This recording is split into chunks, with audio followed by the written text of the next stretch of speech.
So today we are going to start with, I'm going to title it as linear operators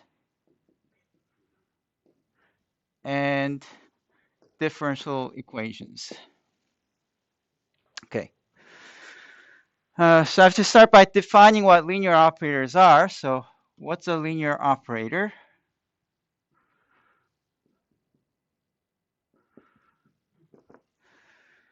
Uh, it's like a function. It's a function of functions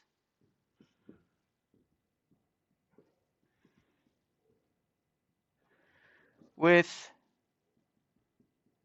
output as functions. So in other words, it's a function where you input function and you get a function. Like derivatives, right? If you plug in x squared, if you take the derivative of x squared, what do you get? You get a 2x. So your input is a function, your output is a function. So derivative is an example of an operator. Good, right? And then there's some similar ones, like there's something called transformations.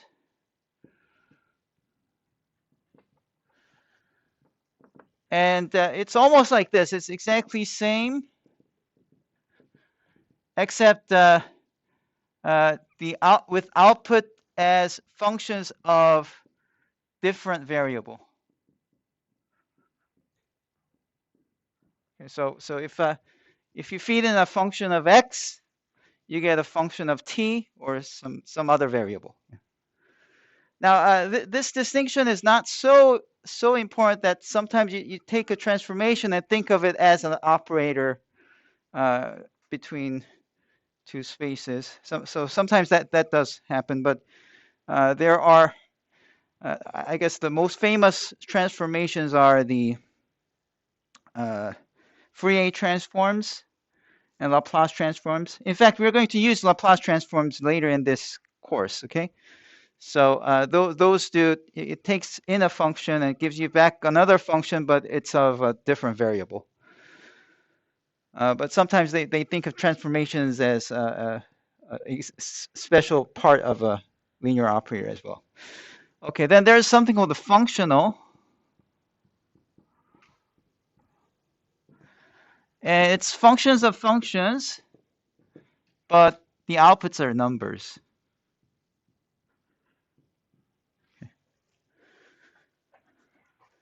An example of such would be like if you take a function and you integrate from 0 to 1, that will give you a number, right? So if you so a functional would be like if you map a function. So let's just say here's the functional, and it does 0 to 1 of f of x dx. That's going to create a number, right? So it gives you you feed in a function and you get a number back. That will be like a functional. All right.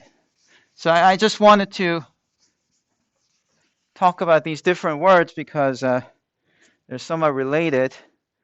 You don't get to see functionals unless you're in some hard math course. So so don't worry about this too much. It's really oh, sorry, I messed up. I should have said just operators. Okay, yeah. Sorry. Yeah. So an operator is a function of functions with outputs as functions. Yeah, and you have transformations and functional. Okay, now. But what's a linear operator? So here's a definition.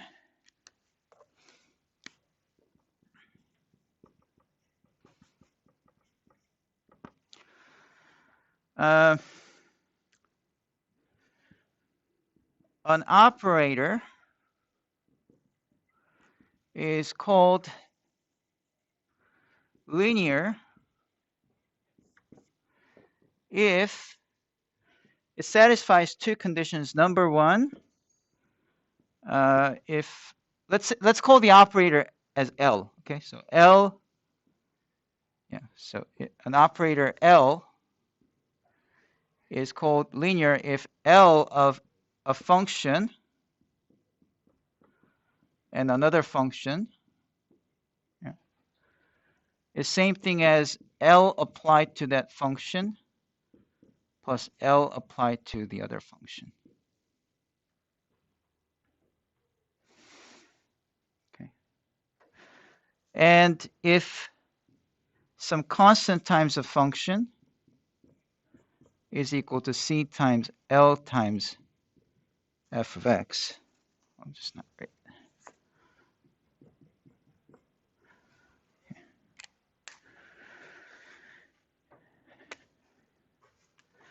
Now, because this is written abstractly, you might have some trouble understanding what this means, but it's good to think of an example when you see something like this. So I said derivatives are examples of operators, right?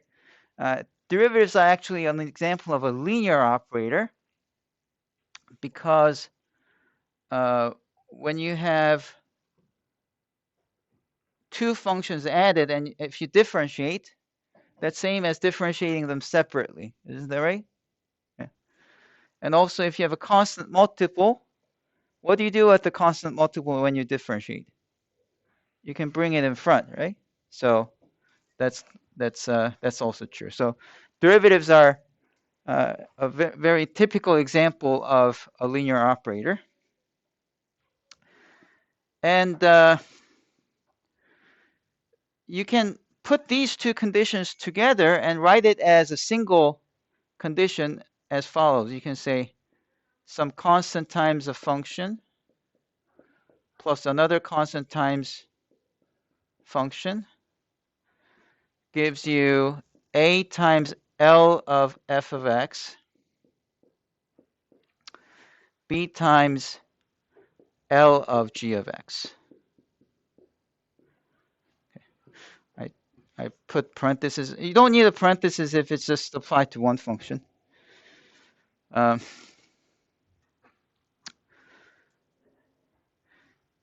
these are actually equivalent conditions. You can just define something to be linear if it satisfies this for all constants a and b, or you can define it like this.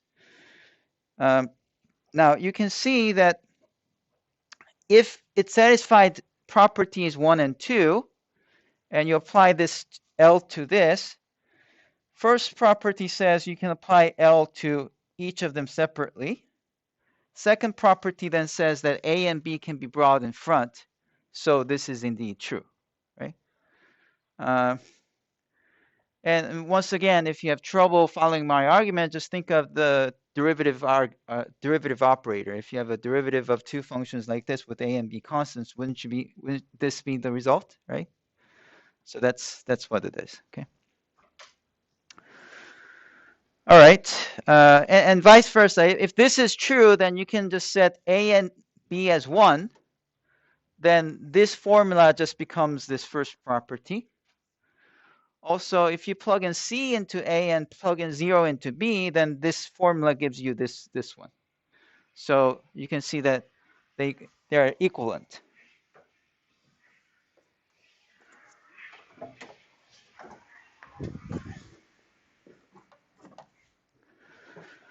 Okay. However, I think many of you would have trouble understanding this if you didn't have enough examples. So let me provide some examples of linear operator and something that's nonlinear. And by looking at the examples, you should then have a better sense of what's linear and what's not. Okay, so examples. So here I'm going to first do linear, and then I want to show you nonlinear. Okay, first example is, let's say you have an operator which sends a function and you triple it. It returns a triple of itself. So this operator, if you feed in x squared to it, it's going to give you back 3x squared. If you feed in x to the fourth, it's going to give you back 3x to the fourth, something like that. Now let's show that this is actually linear. So how do you check that it's linear? Well, first, L of f of x plus gx. Let's see what that gives us. Well, think of this as a single function replacing f. Then this will also replace the right side. Is that right? So you're going to get 3 times f of x plus g of x. And then you can multiply it out, so you get 3 of f of x plus 3 of g of x. And that's really L applied to f of x plus L applied to g of x, right? Because we defined L of f of x to be 3 times f. So L applied to f would be 3fx, and L applied to g would be 3gx. So the first property is verified. Now let's think about the second property. Let's say c is any constant. Then you can bring out c out. Oh, no. We don't know that yet. We want to prove that, right? So think about this as your function. And if you apply this definition, it's 3 times c times f of x, right? But multiplication is commutative, so you can rewrite this as c times 3 times f of x. But then 3 times f of x is L applied to f of x. So as you can see, for this linear, this operator, if you check the two properties necessary for being linear, they're both satisfied. Okay. All right. What about a nonlinear operator example? So here's a simple one. If you have an operator that squares a function and returns it, so in this case, if you plug in sine x, it's going to give you sine squared of x back. If you have x squared, then it will give you x to the fourth. If you have such a linear operator, then let's check what happens if you have two of these added together and you apply L. Well, in that case, what would you get on the right side? Let's see if you know. This is a definition. What would be the outcome of L applied to f plus g? Yes? F of x plus g of x squared?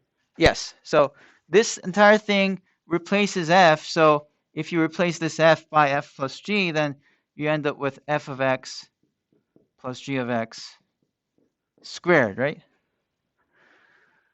And then you can expand this and you can rewrite it as f of x squared plus g of x squared. But there's something extra, right? If you FOIL it out, if you write it twice and FOIL it out, there's something extra. What is the extra term? 2, yeah, right. So 2 times f of x g of x.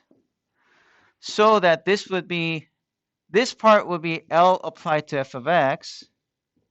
This part will also, according to this definition, it's L applied to g of x. But this won't be, I mean, this is some extra. So you have some, if f and g are both non-zeros, then you have some extra term. And therefore, this and this won't be equal. You need this extra term to be equal. So it's no longer linear. Okay? All right. So let me proceed. Since verifying linearity takes some time, let me just write down the examples and I'll leave you to think about why these are linear. So number 2, you can have something like L of f of x, and if you return the function of f of 2x, they'll be a linear operator, right? It gives you you feed in a function, it gives you back a function, and that's if you do it like this, and you can check that in both cases, it's a linear operator.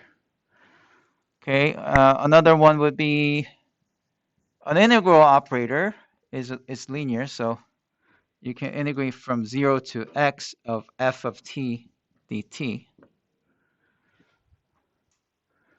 Then you feed in a function, it does this calculation and plugs in x and 0 into the antiderivative, so you end up with some function which is actually one of the antiderivatives of the small f of x, right? And because integration is linear, this operator will be linear. And you can also have something that's quite complicated, like say L of f of x. You can write something like, say, x to the third f double prime of x minus 5 f prime of x plus x plus 1 times f of x. That's actually linear. Okay. Yeah, this will take some time to check, but if you actually did fx plus gx and plugged it in, each of these primes or double primes, these are linear operators, right? And if you multiply some function to a linear operator, the multiplication, see, this is called a multiplication operator. Multiplication operators are linear. So if you multiply by a function, it will still be linear. Multiply by -5 will still be linear, and multiply by x plus 1 will still be linear.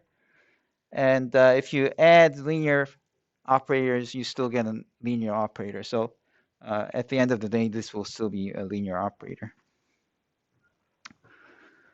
On the other hand, there are also tons of nonlinear operators. So for example, you might have a function which gives you the function times its derivative. That's nonlinear. Okay. Yeah, you see some differential equations that has this kind of term in fluid dynamics a lot, and that's not linear. And another one, this one looks so simple, but it's not linear, which is just add 1. That's not linear. Well, since it's so simple, let's check this one. Why is it not linear? Well, you know, to prove something, you actually have to write in most general form, but to show that something doesn't work, you just need to show one example, right? So let's just show one example why this fails. So suppose you have L of x squared plus x. What's the outcome of this operator? X squared plus x plus 1. Yeah, because this becomes f of x, so it'll be x squared plus x plus 1. However, what would be L of x squared plus L of x? This will be x squared plus 1. This will be x plus 1. Are they the same? No, they're off by 1, so we know it's not linear. It fails the first property. Okay. All right, so of these examples, hopefully these examples will give you some idea of what a linear operator looks like.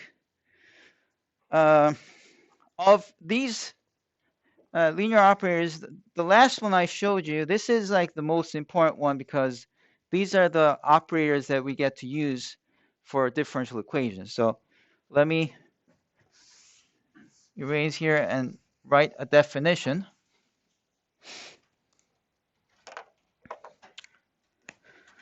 So definition,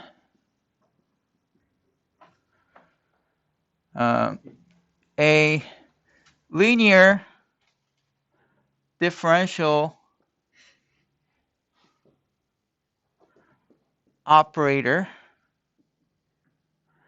is an operator of the form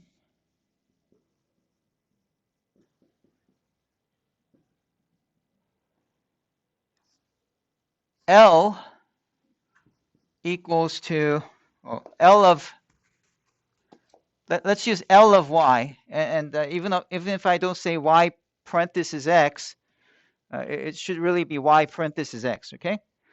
And this is like some function times y differentiated n times. Do you know this parenthesis symbol, which means that you're differentiating y n times, okay? And then here's another function times y, but with less derivatives. And I want this to be different. This could be different, so I'll just put n here and n minus 1 here, and then plus da da da da, all the way until p1 of x, and you have y prime, plus p0 of x, y. If you can write it in that form, then it's called a linear differential operator. And I'm actually using a sort of a narrow definition of a differential operator, because when you work with multivariable functions, then you don't have just a derivative in one variable, you have partial derivatives. So in multivariable setting, this definition has to be extended to include multi-derivatives, okay? Yeah, but you kind of see what it is, right? So basically, it all looks like this. It's the function has to always be present in its original or its derivatives, any higher order derivatives, and you may or may not have some functions of x multiplied in front. So you could have these to be just ones, and that's still fine, okay? 1 times y differentiated n times, that's just y differentiated n times, and that's it, right? But you could have some functions of x if you want. So you can easily see that this is an example of a linear differential operator, right? Some function times second derivative. So this will be a second order linear differential operator. Okay. All right. So why are we talking about this when we talk about differential equations? Well, here's a definition. Another definition. It's definition of after definition. I'll just write it like this. So a homogeneous differential equation is a differential equation of the form L of y equals to 0. Oh, sorry. Keep making mistakes. Homogeneous linear differential equation is a differential equation of the form L of y equal to 0, where L is a linear operator.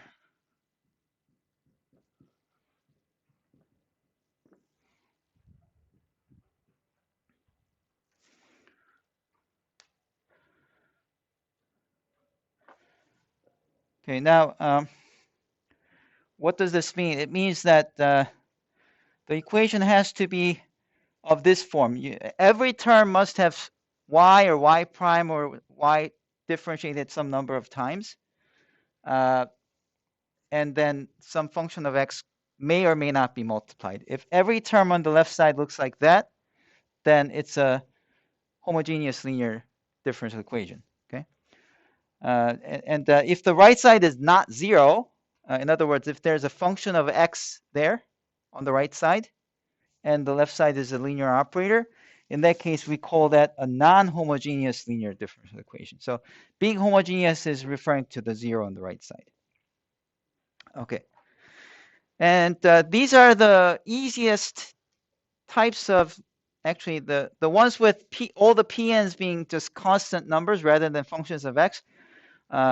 those are actually the easiest types of higher order differential equations, and that's why we prefer to start with homogeneous. Okay. Now let me show you why homogeneous is so convenient. So let's start with an example that I briefly discussed yesterday, or was it Tuesday? Which was, think about the following. You have y double prime plus y equal to 0. Now I explained that starting from second order differential equations, we don't solve, we're just guessing, right? Guessing solutions and see if it works. So what are some solutions of this? Y equals to? Huh? Sine of x, right? And also cosine of x. So we had cosine of x satisfying this equation because if you differentiate twice, it's negative cosine. So if you add them, it's 0. And also y equals to sine x satisfied it as well. If you differentiate twice, it's negative of sine x, and plus sine x gives you 0. So plugging either of these, you get 0. But then look at this one. This is indeed a linear differential operator, right? Yeah. Often, here's a nice way to write this. This is like, you can rewrite this as using d for derivatives. So d operator squared plus 1 times y equals to 0. You can write it like this. And any operator, so you know, maybe I can. You don't necessarily have to write this when you're taking notes, but my point is that you can put like d to the nth power, d to the n minus 1, and d like that. So that's a common way people write down linear operator, where d means derivative. So see how this acts on this one? When d squared hits y, that means you differentiate y twice, creating y double prime. When 1 is multiplied to y, you get 1 times y, which is y, right? So you can write it like this. And this is certainly a linear operator. This one is a linear operator. So if you have d squared plus 1 applied to cosine of x, and if you get 0, right? And if d squared plus 1 times sine x gives you 0 as well, then you remember the second definition of the linearity. If you have any constant here and any constant here, if you add them, then this applied to this is same thing as being linear means this can be applied to each of these separately, right? And what do you get if d squared plus 1 hits cosine? What do you get if you have d squared plus 1 hitting cosine? Well, d squared hitting cosine gives you negative cosine, and 1 times cosine gives you positive cosine. So what do you get? You get 0 because they cancel, right?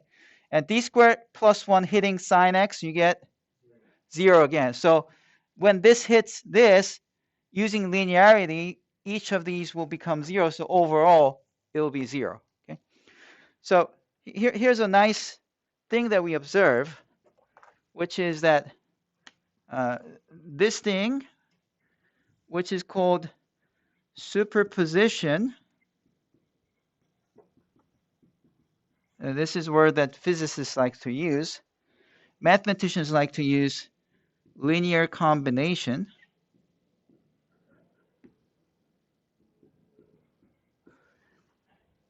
Is again a solution. So if you have two solutions, you can take their superposition of them or linear combination of them, and they create a solution to the original differential equation for any C1 and any C2.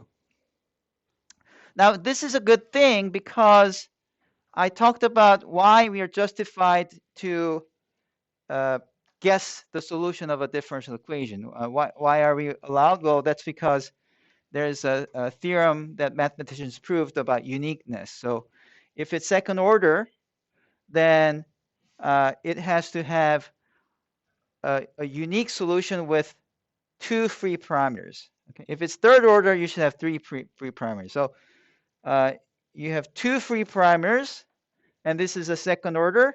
So we found this solution, and that should be everything. So I've solved this in full. That's the idea, right? So that's quite good. So that's why this homogeneous thing is good. So in other words, think about this. If you have found one solution of this differential equation, so y equals to fx is a solution, and y equals to gx is another solution.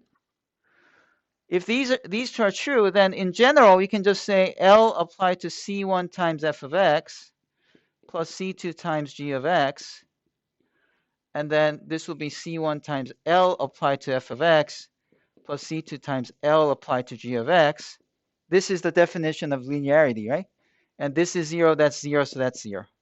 So we've shown that this actually satisfies this differential equation, because if you replace y by this much, I know that you end up with 0, so it satisfies the differential equation.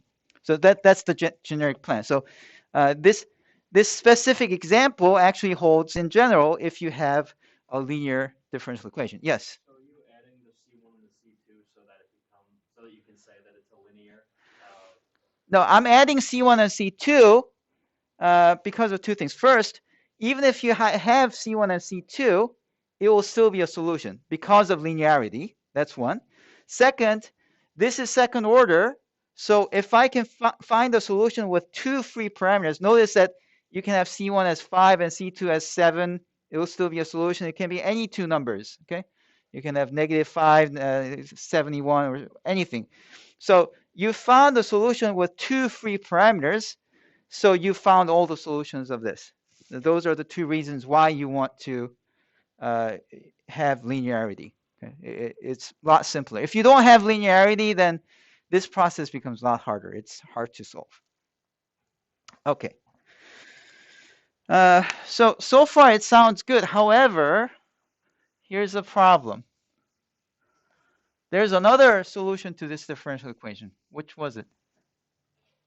I explained that yesterday. E to the ix, right? So you have y equals to e to the ix, whose derivative gives you I times e to the ix, and whose second derivative gives you I squared, which is -1, right? I squared e to the ix, and because this is -1, if you add y double prime to y, they cancel and you get 0. So e to the ix is actually a solution to that. And this causes another problem, because then we can say, oh wait, then I have this as another solution, so then we should be able to say d squared plus 1 applied to c1 cosine x plus c2 sine x plus c3 e to the ix. And that should also create 0, because again, linearity says when this hits this, they all are 0. So if you add 3 zeros, it's still 0. So that's going to be a problem. Why is that bad? It's bad because, any thoughts? Right, isn't that better because we have more solutions? It's not good. Why? Yes? It doesn't satisfy linearity anymore. No, it does. I mean, this is still a linear operator. It can be applied to each one of them. So, yeah, the comment was, does it not satisfy the linearity anymore? But it still is a linear operator. What's bad?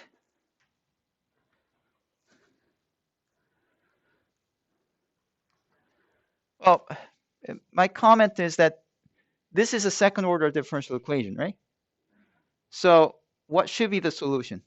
The solution must have two free parameters. It should have C1 and C2. This one has 3. So something's not right. Okay? So if you look at this, then you're like, oh, wait, that's strange because this is second order and we have 3 free parameters. Something's not right. What's going on? And then you think for a minute, and then you realize, oh, you know what? There's a relationship between e to the ix and cosine x and sine x. What is it? Can you express e to the ix as cosine and sine? Yes?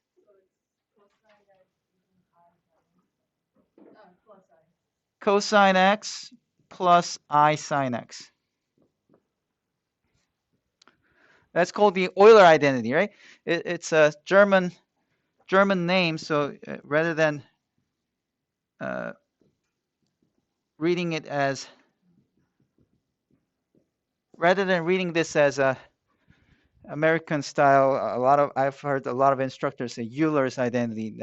That's bad. Okay, so try to respect them, the German name Euler's identity. Actually, I think he's not German, but Australian maybe. Austrian. Yeah, Austrian. Yeah. Okay. Yeah. Or Swiss or something, but it's pronounced Euler. All right.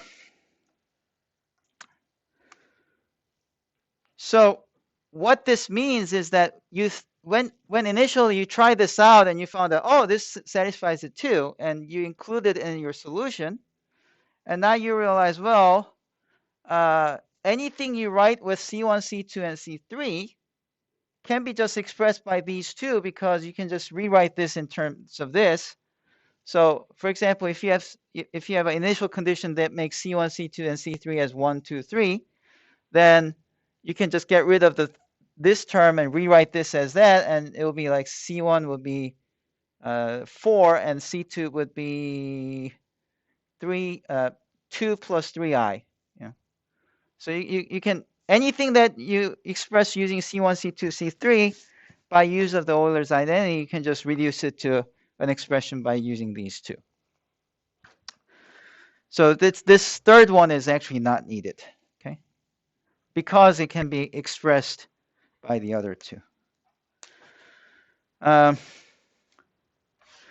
that should actually alarm you, because you might have another question like, then how about sines and cosines? Are they different? Okay? Are they independent? Right? So that's something that we should prove. Okay, and all this discussion brings the following idea, which is the definition of linear independence. So let me write down another definition. I'm doing a lot of definitions today, but it's you can see how like definitions after definitions, it seems like just endless definitions, but somehow all the logic fits together, and you end up with a solid understanding of how this type of differential equation is solved. So, all right, so this definition is a set of functions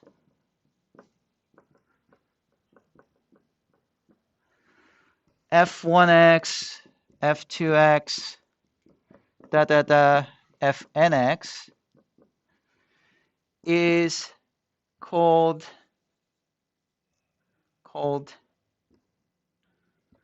linearly independent if the only way C1 times f1x plus C2 times f2x, and then all the way up till Cn times fnx can be 0. And I explained that equal signs means two things. Could be that this is true for certain values of x, or could be that these two sides are equal for all values of x, and it's the second kind. So if this left side is equal to 0 for all values of x, in other words, if the left side and the right side are equal as functions, then the only way that this could happen is true is when C1 is 0, C2 is 0, and all of the Cn's are 0. So the only way you can have them is when all of them are 0. If that's true, that's linearly independent. Now, let's see why that definition makes sense by going back to this. We want to say that the culprit here that this doesn't really add a new solution is that these three functions are not linearly independent, right?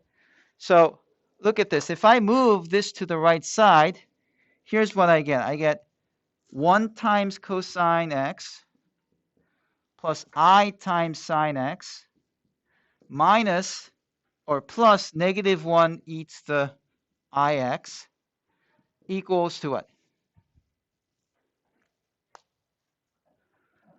What is that equal to? I moved this to the right side. Huh? Yeah, it's equal to 0 because I moved this to the other side. If you move this to the other side, you get exactly this, right? I'm just rewriting cosine x as 1 times cosine x, I sine x as I times sine x, and when you move it, you get negative e to the ix. I'm just writing that as plus of negative 1 times e to the ix, so it's equal to 0. And it's an identity, meaning that it's true for all values of x, right? And look, what do we have? 1 as C1, I as C2, and negative 1 as C3, right? And then indeed, you get 0 without having to have all of them 0. Okay? So you can kind of see that this definition means that if something is not independent, that means there's some non-zeros in here. That means you can solve for one of the functions as the equation that you have, which makes one function to be expressed by linear combinations of the other. Does that make sense? Right? If this is not true, then you end up with the fact that one of the functions can be represented as a linear combination of the other things, and therefore that's something that you don't want. Okay. All right. So once you have this definition, then the immediate question is, okay, good. So now I'm convinced that this is a bad thing to include. Okay. So I have this. But still, is it true that these are linearly independent, right? That's what we want to prove. Okay? All right. So let's actually prove that. So here's the question. Show that cosine x and sine x are linearly independent.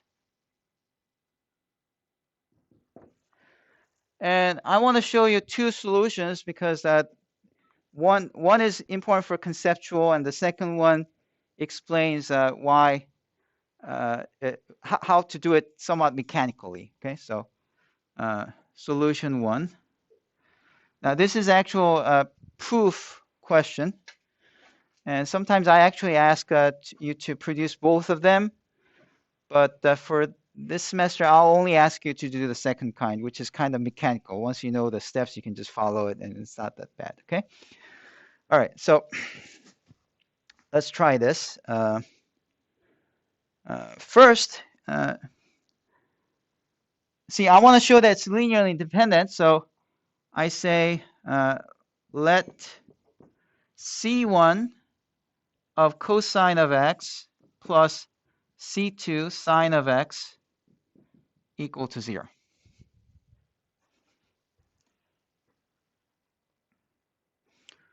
Okay, and then what do we have to prove in order to show linear independence? That C1 is equal to C2 is equal to 0. Yeah, you have to prove that C1 and C2 are both equal to 0, right? So let's do it.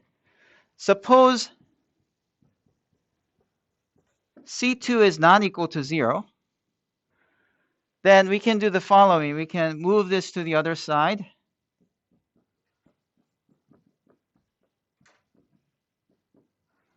And then we can divide both sides. First by cosine x, so that this can be canceled, and then next by negative C2. so that that can go away, right?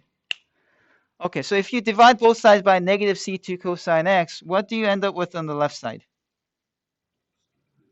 Negative C1 over C2. What do you get on the right side? The negative C2's cancel and you get sine over cosine, but what's that? Tangent x, right? Okay. Now, as I said, this equality is equality of functions, okay? So this means that this should be true for all values of x. Where's the contradiction?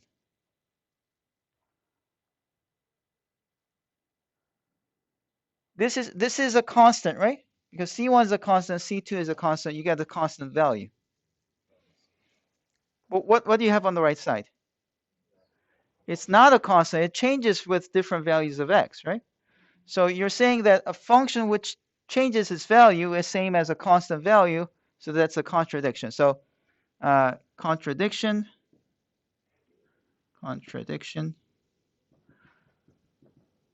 Therefore, what must happen? Why did this contradiction happen? Because we supposed that C2 is not equal to 0. So that means C2 has to be 0. But then if you plug in C2 equal to 0, then you have C1 times cosine x equal to 0. And again, if C1 times cosine x is 0 as a function, the only way that can happen is when C1 is 0. So it's almost immediate that C1 must be 0. And we're done. Okay? We've shown that if this is true, then the only way that can happen is when C2 and C1 are both 0. Okay? All right, so that will be like an honest math proof, but proof is not for everyone, I think. So let me show you how there's another way to do the same thing, somewhat more mechanical. You have a question? So that contradiction, like, makes it proof enough for you to go into one solution page. Sorry, I can't hear you. That contradiction makes it prove that the one solution. Sorry, I still can't hear you. So that contradiction makes sense since tangent x is not opposite side makes it so the issue is only has one solution. So Right. So one way to say it would be, see, this will be an equation that's only true for certain values of x. Can't see if you feed in a value here, it can't always be true. It will only be true for certain values of x, but the original one should be true for all values of x. So this can't happen, right? So that's where the contradiction is, right? Okay. All right. So solution 2. Here's a different way to look at it. You have, if you have C1 times cosine of x plus C2 times sine of x equal to 0. Now, because this equation is equality among functions, it's still true if you differentiate both sides. Okay, that's a big distinction. Don't just differentiate something. So for example, if you want to solve like x squared equals to 2x, don't try to solve this by differentiating both sides and say, hey, this is this, and that's not going to work. Certainly one doesn't satisfy this, right? So don't do this, because this, you can't do it because these two sides are equal for only certain values of x. But if two sides are equal for all values of x, then you can still differentiate it and it still works. So you have C1 times cosine, if you differentiate, you get negative sine of x. And C2 times sine, if you differentiate, you get cosine of x. And then furthermore, you can rewrite this as a matrix form. So let's write it as a matrix form. Cosine x, sine x, negative sine x, cosine x, times C1, C2 equals to 0, 0. Hopefully you didn't forget how to multiply matrices. It's like across and then down, right? So cosine times C1 plus sine times C2. and that has to equal to the first component, 0. So that's exactly the first equation, first line. Okay? And then negative sine times C1 plus cosine times C2, that's exactly the second line. That has to equal to 0. Right? Okay. Now, how do you solve such a system? Yes, you multiply by the inverse matrix, right?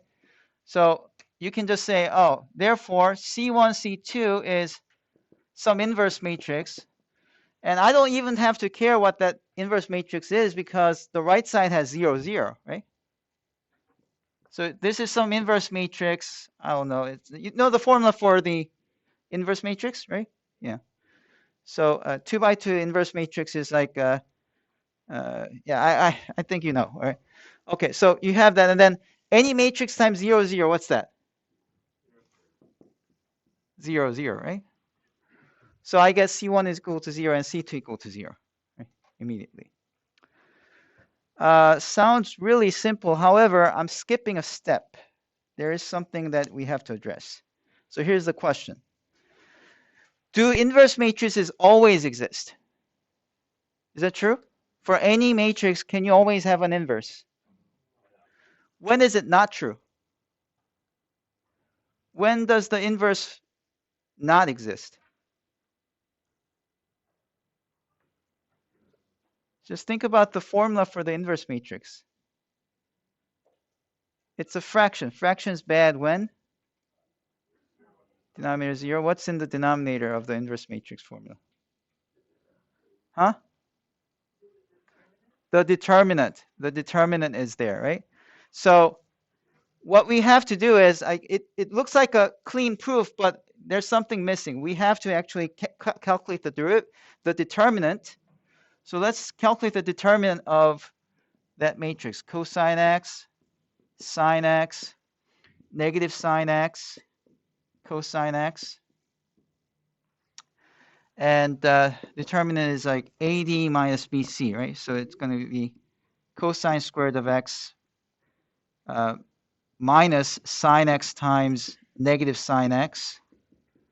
So it's going to be cosine squared of x plus sine squared of x equal to 1. Is that good?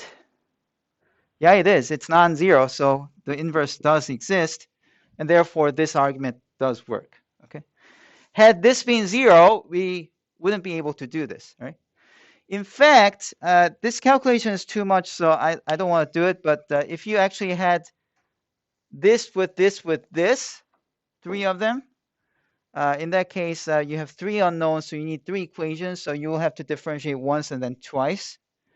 And if you wrote that 3 by 3 matrix and did the determinant, you're going to see that in that case, the determinant is 0. So this determinant, which is called the Wronskian, is made by a mathematician named Wronski. It tells you whether given set of functions is linearly independent or not. If it's non-zero, it's linearly independent. If it's 0, then it's linearly dependent. So there's a symbol for it. So this one here is called Wronskian. And for some reason, you always use square brackets, and you write down the 2 functions. And it's customary to use a semicolon in between. So that's called the Wronskian of 2 functions. All right. So this actually is like cherry on the top. You finish the cake by doing this calculation. You calculate this is non-zero, and that's good. Your solutions you found are the general. It will produce the general solution of this because you have found 2 linearly independent solutions for a second-order differential equation, right? So it's going to be like the answer to this is therefore y equals to c1 cosine of x plus c2 sine of x. Okay, so this was a long argument, and since some of you might be confused still, so let me do a fresh example, and with this example, hopefully you kind of understand what kind of business we're in. And again, if you complain this is hard, like think about like honestly solving this. It's a lot harder. Okay, I might show you how to do that, but it's a lot harder. Trust me. It's much better to just guess the solution and then justify your answer by using Wronskians. So here's a second example. Y triple prime minus y prime equal to 0. This is a third order differential equation, and therefore we need to find 3 linearly independent functions.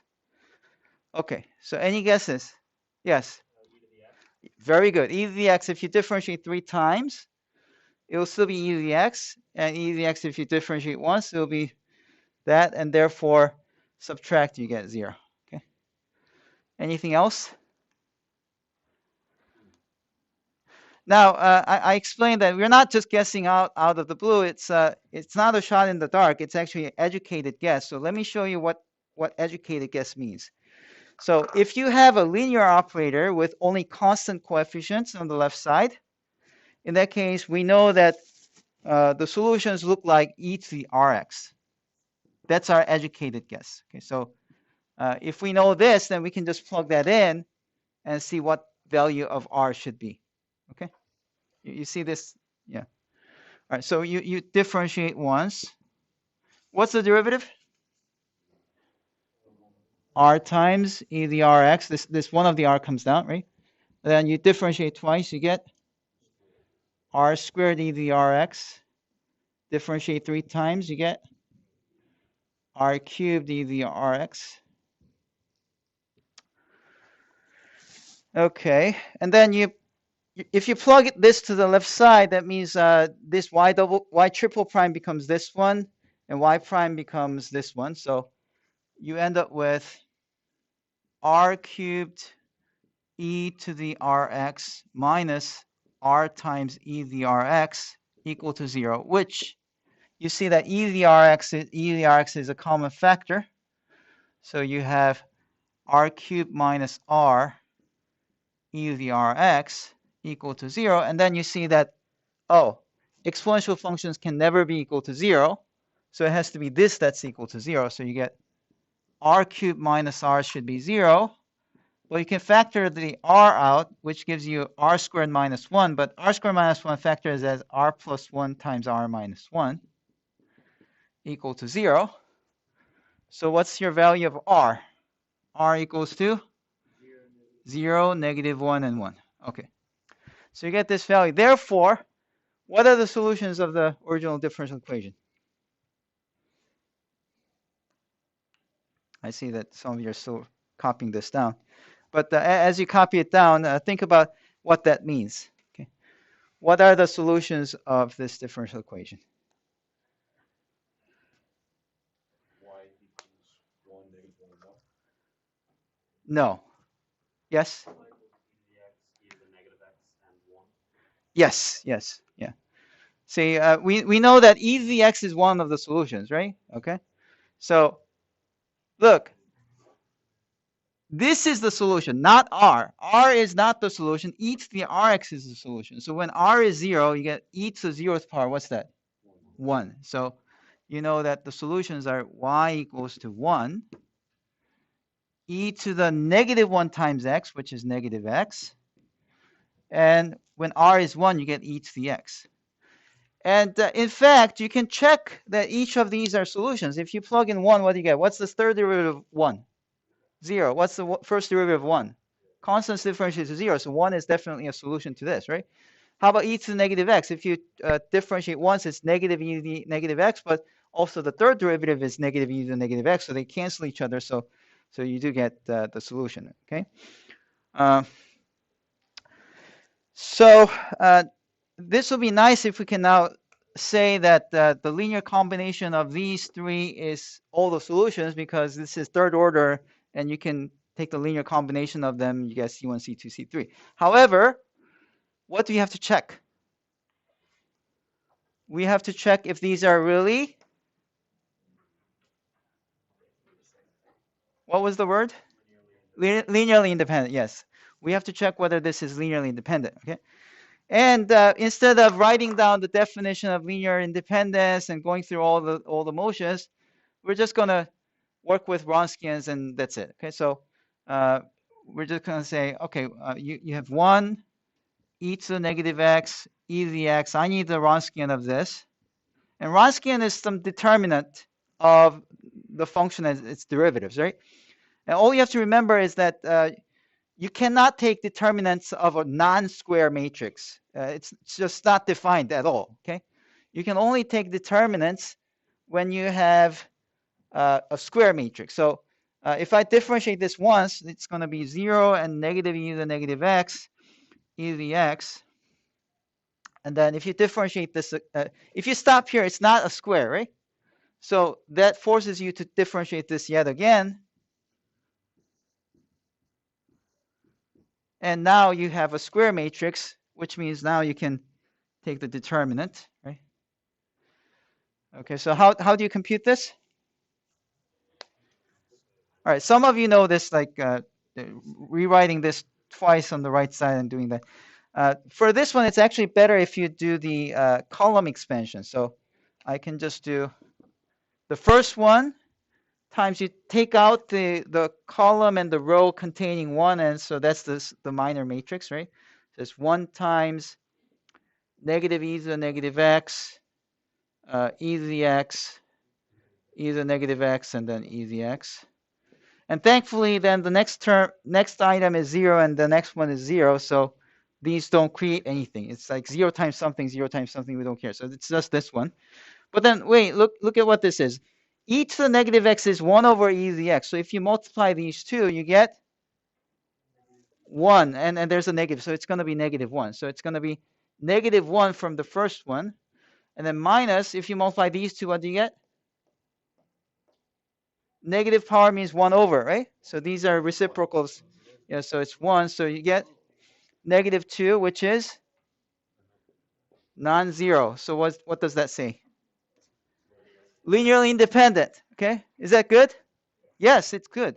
So with all that work, now our conclusion is that the answer is y is c1 times 1 plus c2 times e to the negative x plus c3 times e to the x.